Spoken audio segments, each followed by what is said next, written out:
नमस्कार। आज हम एक ऐसे व्यक्तित्व पर गहराई से बात करने वाले हैं जिन्होंने भारतीय उद्योग और समाज पर आप कह सकते हैं एक अमिट छाप छोड़ी है, रतन नवल टाटा। नमस्कार। बिल्कुल, और हमारे पास उनके जीवन, उनके जो बड़े फैसले थे और उनका जो विजन था, उससे जुड़े कई विश्वसनीय स्रोत हैं, कुछ लेख हैं, दस्तावेज भी हैं। हाँ। ये हमें ना सिर्फ उनके सफ़र के जो माइलस्टोन्स हैं वो दिखाएंगे, बल्कि उनकी सोच कैसी थी, परतें क्या थीं और फैसलों के पीछे की जो स्ट्रैटेजी होती है, उसे समझने में भी मदद करेंगे। हाँ, तो मतलब आज हमारा लक्ष्य सिर्फ ये नहीं है कि हम फैक्ट्स बता दें, बल्कि रतन टाटा की पूरी यात्रा का जो सार है, एसेंस है, उसे पकड़ना है। उनके शुरुआती दिनों से लेकर फिर टाटा समूह का वो ग्लोबल ट्रांसफॉर्मेशन, बिल्कुल। नैनो जैसा इनोवेशन जो क्रांतिकारी था पर चुनौतीपूर्ण भी रहा, फिर उनके वो विशाल परोपकारी काम और अंत में उनकी विरासत। हम ये समझने की कोशिश करेंगे कि उनके नेतृत्व में ऐसा क्या खास था। सही दिशा पकड़ी है आपने। ये सिर्फ एक कॉर्पोरेट लीडर की कहानी नहीं है। असल में ये कहानी है महत्वाकांक्षा की, रिस्क लेने की हिम्मत की, सामाजिक सरोकारों की और हाँ, एक ऐसे इंसान की जिसने भारत को ग्लोबल स्टेज पर लाने का सपना देखा। सोचिए जरा, एक ट्रेंड आर्किटेक्ट जो इतना बड़ा इंडस्ट्रियल एम्पायर संभालता है और फिर करोड़ों आम भारतीयों के लिए दुनिया की सबसे सस्ती कार बनाने का जुनून, है ना? कमाल। चलिए रतन टाटा की इस असाधारण यात्रा के जो महत्वपूर्ण पड़ाव हैं और उनके पीछे छिपे सबक हैं, उनको थोड़ा करीब से जानते हैं। शुरुआत उनके बचपन से करते हैं, वहीं से नींव पड़ी होगी। जी, रतन टाटा का जन्म 28 दिसंबर 1937 को मुंबई में हुआ।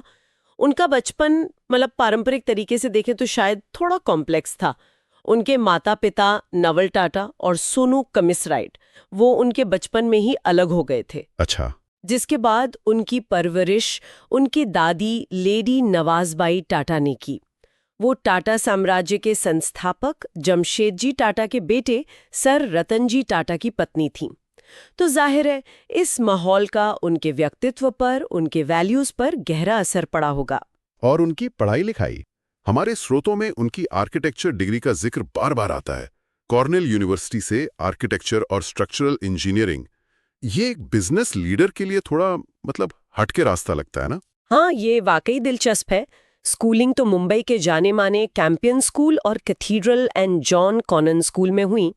फिर वो अमेरिका गए और 1962 में कॉर्नेल से आर्किटेक्चर में ग्रेजुएशन किया।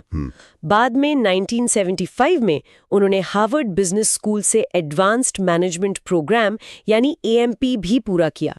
कुछ एक्सपर्ट्स ऐसा मानते हैं कि उनकी आर्किटेक्चर की जो ट्रेनिंग थी उसने उन्हें डिज़ाइन, स्ट्रक्चर, डिटेल्स पर ध्यान देने की एक अलग ही दृष्टि दी।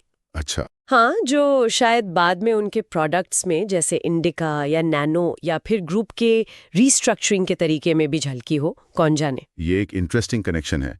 अच्छा, कॉर्नेल और हार्वर्ड की डिग्रियों के बाद क्या वो सीधे किसी टॉप पोजीशन पर आ गए, या उन्होंने भी जमीनी स्तर से नीचे से शुरुआत की?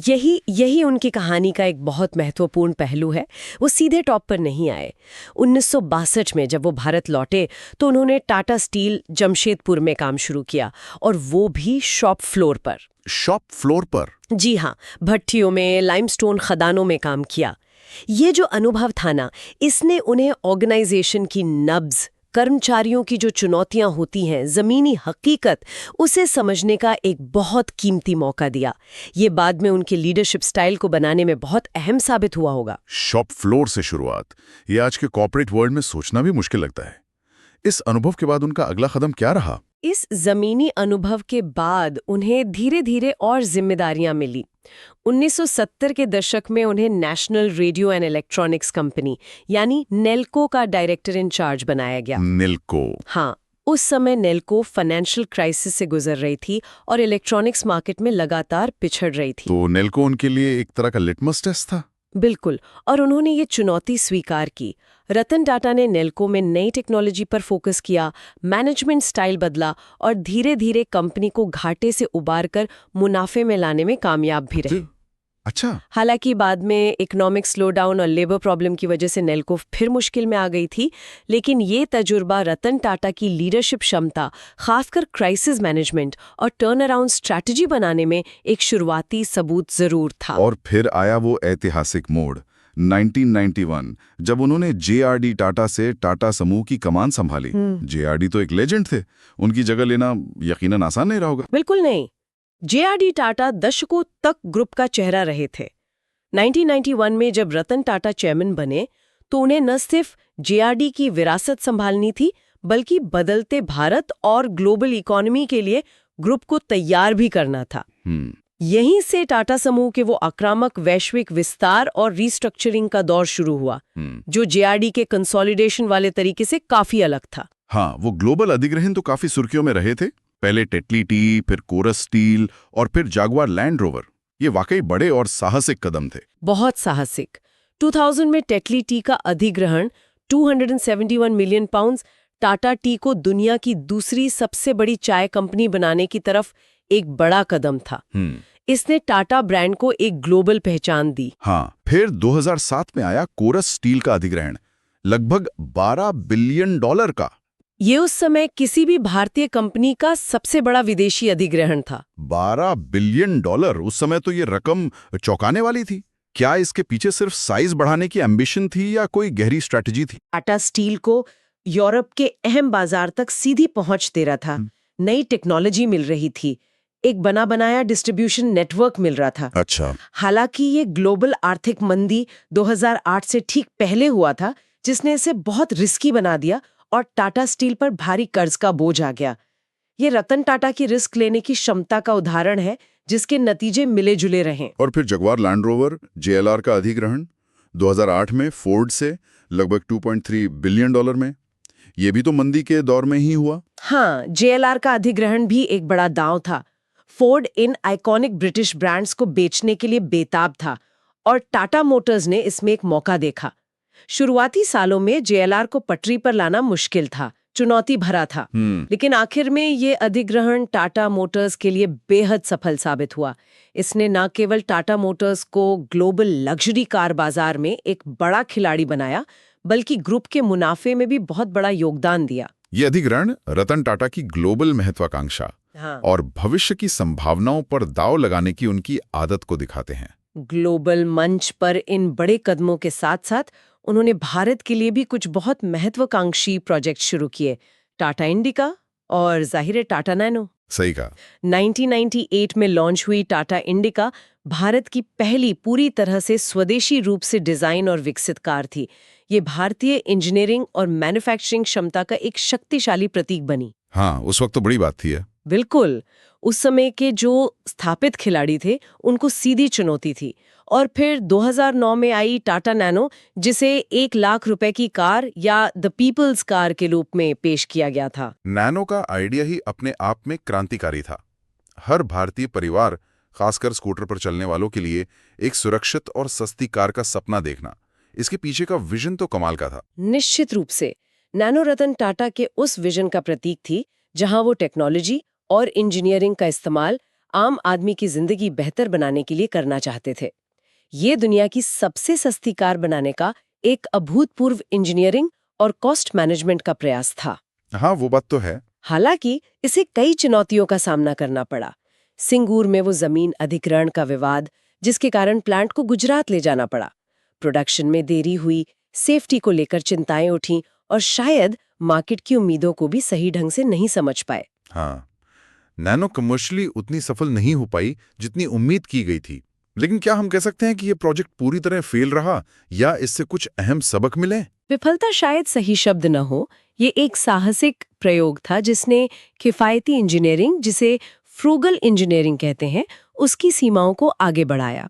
इसने दिखाया कि बड़ी महत्वाकांक्षाओं को हकीकत में बदलने में क्या चुनौतियां आती हैं, खासकर जब सामाजिक राजनीतिक फैक्टर्स भी शामिल हों। इसे टाटा समूह ने और शायद पूरी ऑटो इंडस्ट्री ने ही महत्वपूर्ण सबक सीखे। ये रतन टाटा की उस सोच को भी दिखाता है जो सिर्फ मुनाफे से आगे जाकर सोशल इम्पैक्ट पैदा करने की कोशिश करती है। इन बड़ी परियोजना और अधिग्रहणों के अलावा आपने उनके नेतृत्व में संगठनात्मक पुनर्गठन का भी जिक्र किया था।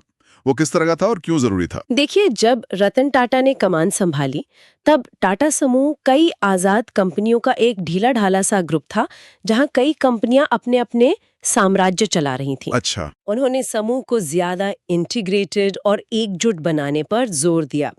इसमें नॉन कोर बिजनेस से बाहर निकलना, मिलती जुलती कंपनियों का मर्जर करना, ग्रुप लेवल पर पॉलिसी और ब्रांडिंग को मजबूत करना और चेयरमैन ऑफिस की भूमिका को सेंट्रल बनाना शामिल था। इसका मकसद क्या था? मकसद था साइलोस को तोड़ना, तालमेल बढ़ाना और ग्रुप को एक सिंगल यूनिट के रूप में ज्यादा कॉम्पिटिटिव बनाना। और इसी दौर में टाटा कंसल्टेंसी सर्विसेज यानी टीसीएस का जबरदस्त विकास भी हुआ। हाँ, टीसीएस की विकास यात्रा रतन टाटा के कार्यकाल की एक बहुत बड़ी सफलता की कहानी है।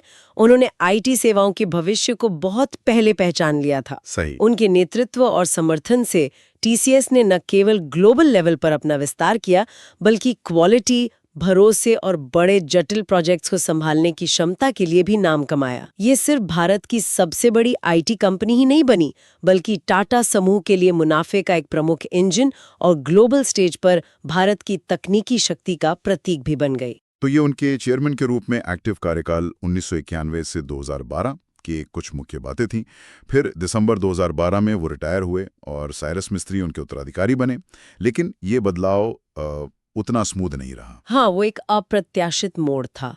अक्टूबर 2016 में टाटा सन्स के बोर्ड ने साइरस मिस्त्री को चेयरमैन पद से हटा दिया, जिसके बाद काफी विवाद हुआ, काफी खबरें आईं। हाँ, काफी उथल-पुथल हुई थी। जी, इस उथल-पुथल के बीच रतन टाटा को समूह में स्थिरता लाने के लिए कुछ महीनों के लिए अक्टूबर 2016 से जनवरी 2017 तक अंतरिम चेयरमैन के रूप में वापस आना पड़ा। ये जरूर एक मुश्किल दौर रहा होगा उनके लिए भी। निश्चित रूप से।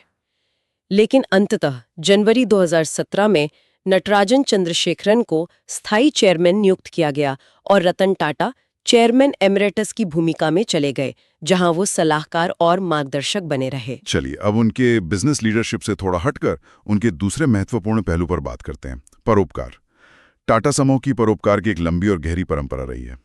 रतन टाटा ने इसे कैसे आगे बढ़ाया? रतन टाटा ने इस परंपरा को न केवल बनाए रखा, बल्कि इसे और सशक्त किया। टाटा ट्रस्ट, जिसके वो लंबे समय तक चेयरमैन रहे, भारत के सबसे पुराने और सबसे बड़े परोपकारी संगठनों में से हैं। हाँ, ये तो है। रतन टाटा के नेतृत्व में ट्रस्ट ने शिक्षा, स्वास्थ्य, ग्रामीण विकास, लाइवलीहुड क्रिएशन और कला संस्कृति जैसे क्षेत्रों में अरबों डॉलर का योगदान दिया। और महत्वपूर्ण बात यह है कि ये सिर्फ चेक लिखने तक सीमित नहीं था, वो पर्सनली इन पहलों में गहरी रुचि लेती थी। क्या आप कुछ खास उदाहरण दे सकती हैं जहां उनकी ये व्यक्तिगत रुचि दिखाई देती हो? कई हैं। उन्होंने कॉर्नेल यूनिवर्सिटी में भारतीय छात्रों के लिए $25 मिलियन की स्कॉलरशिप स्थापित की। हार्वर्ड बिजनेस स्कूल को एक एग्जीक्यूटिव एजुकेशन सेंटर बनाने के लिए $50 मिलियन का दान दिया। भारत में उन्होंने MIT के साथ मिलकर Tata centre for technology and design की स्थापना में मदद की। अच्छा। जिसका मकसद भारत की जरूरतों के लिए रेलेवेंट समाधान विकसित करना है। IIT बॉम्बे में भी इसी तरह का एक सेंटर स्थापित किया। शिक्षा के अलावा और किन क्षेत्रों में उनका विशेष ध्यान रहा? कैंसर केयर उनके दिल के बहुत करीब था। टाटा मेमोरियल सेंटर, जो कैंसर के इलाज और रिसर्च में लीडिंग है, उसको उनका लगातार समर्थन मिला। असम में कैंसर केयर सुविधाओं के विकास में उनके योगदान के लिए ही उन्हें राज्य का सर्वोच्च नागरिक सम्मान असम विभव 2021 मिला था। और एक और पहलू जो उनके मानवीय पक्ष को दिखाता है, वो है पशु कल्याण, खासकर कुत्तों के प्रति उनका गहरा लगाव। मुंबई स्थित टाटा मुख्यालय बॉम्बे हाउस में आवारा कुत्तों के लिए एक विशेष शेल्टर बनवाना उनकी इसी संवेदना का प्रतीक है। ये वाकई उनके व्यक्तित्व का एक अनोखा और बड़ा संवेदनशील पहलू है। अच्छा, रिटायरमेंट के बाद भी वे शांत नहीं बैठे। खासकर स्टार्टअप इकोसिस्टम में उनकी सक्रियता काफी चर्चा में रही। हाँ, ये बहुत दिलचस्प है। रिटायरमेंट के बाद उन्होंने अपनी पर्सनल कैपेसिटी में कई उभरते भारतीय स्टार्टअप्स जैसे स्नैपडील, कार देखो, ओला कैब्स, लेंसकार्ट और पेटीएम में निवेश किया। हाँ, कई सारे नाम हैं। जी, ये सिर्फ फाइनेंशियल इन्वेस्टमेंट नहीं था, बल्कि युवा उद्यमियों के लिए उनका समर्थन और विश्वास का प्रतीक था। इसने उन्हें नई पीढ़ी के इनोवेटर्स के लिए एक मेंटर और प्रेरणा स्रोत बना दिया। ये दिखाता है कि वे हमेशा भविष्य की ओर देखते थे और इनोवेशन को लेकर उत्साहित रहते थे। इतने लंबे और विविध योगदानों के लिए उन्हें राष्ट्रीय और अंतर्राष्ट्रीय स्तर पर कई सम्मान मिलना तो स्वाभाविक है। बिल्कुल, भारत सरकार ने उन्हें देश के 2 सर्वोच्च नागरिक सम्मानों पद्म भूषण 2001 और पद्म विभूषण 2008 से सम्मानित किया। अंतर्राष्ट्रीय स्तर पर भी उन्हें कई देशों और संस्थाओं से सम्मान मिले, जिसमें यूके द्वारा दिया गया honorary knight grand cross of the order of the British empire GBE 2014 प्रमुख है। ये सम्मान उनके वैश्विक कद और योगदान की पुष्टि करते हैं। और अंततः 9 अक्टूबर 2024 को 86 वर्ष की आयु में उनका निधन हो गया, जिसने एक युग का अंत कर दिया। हाँ, भूतपूर्व शोक व्यक्त किया गया। प्रधानमंत्री, उद्योग जगत के दिग्गजों से लेकर आम नागरिकों तक सभी ने उन्हें एक दूरदर्शी नेता, एक महान परोपकारी, एक नैतिक मार्गदर्शक और एक असाधारण विनम्र इंसान के रूप में याद किया। उनकी विरासत सिर्फ उनके द्वारा बनाए गए व्यवसायों या किए गए अधिग्रहणों में नहीं है, सही, बल्कि उनके मूल्यों में, उनकी सोच में और उनकी प्रेरणा में जीवित है। तो इन तमाम स्रोतों और इस पूरी चर्चा से ये तो साफ है कि रतन टाटा का प्रभाव सिर्फ बैलेंस शीट या स्टॉक मार्केट के आंकड़ों तक ही सीमित नहीं था। वो एक ऐसे लीडर थे जिन्होंने बड़ी ग्लोबल महत्वाकांक्षाओं को जमीनी हकीकत और गहरे सामाजिक सरोकारों के साथ बैलेंस करने की कोशिश की। बिल्कुल, उनकी कहानी लीडरशिप के कई जटिल और दिलचस्प सबक देती है। एक तरफ कोरस और GLR जैसे अरबों डॉलर के ग्लोबल दाव, जो जोखिम भरे थे लेकिन शायद वैश्विक उपस्थिति के लिए जरूरी समझे गए। दूसरी तरफ नानो जैसी परियोजना, जो भले ही व्यावसायिक रूप से सफल न रही हो, लेकिन आम आदमी की जरूरतों को पूरा करने की एक ईमानदार और साहसिक कोशिश थी। उनका वो शॉप फ्लोर से शुरू होकर शीर्ष तक पहुंचना उन्हें शायद वो जमीनी समझ देता था जो कई टॉप लीडर्स में शायद नहीं होती। और उनका परोपकार वो सिर्फ कॉर्पोरेट सोशल रिस्पॉन्सिबिलिटी की खानापूर्ति नहीं था। शिक्षा, स्वास्थ्य, यहाँ तक कि पशु कल्याण जैसे क्षेत्रों में उनकी गहरी व्यक्तिगत दिलचस्पी, जैसे बॉम्बे हाउस में कुत्तों की देखभाल वाली बात, ये उनके चरित्र की गहराई और मानवीयता को दिखाती है। सेवानिवृत्ति के बाद स्टार्टअप्स में निवेश करना भी उनकी दूरदर्शिता का प्रमाण है। वो न केवल अगली पीढ़ी के उद्यमियों का समर्थन कर रही थीं, बल्कि खुद भी इनोवेशन और बदलते समय के साथ जुड़े रहना चाहती थीं। वो कभी स्थिर नहीं रहे, हमेशा आगे देखते रहे। रतन टाटा की इस पूरी यात्रा पर नजर डालते हुए एक सवाल मन में आता है, खासकर आज के संदर्भ में। आज जब बिजनेस में मुनाफे के साथ साथ एथिकल जिम्मेदारी, सोशल इम्पैक्ट और सस्टेनेबिलिटी पर इतना जोर दिया जा रहा है, हाँ बिल्कुल, तब रतन टाटा की लीडरशिप स्टाइल, उनके मूल्य और उनके द्वारा स्थापित मानक क्या स्थायी सबक देते हैं? ये एक ऐसा प्रश्न है जिस पर आज के लीडर्स, एंटरप्रेन्योर्स और हम सभी को शायद गहराई से विचार करना चाहिए।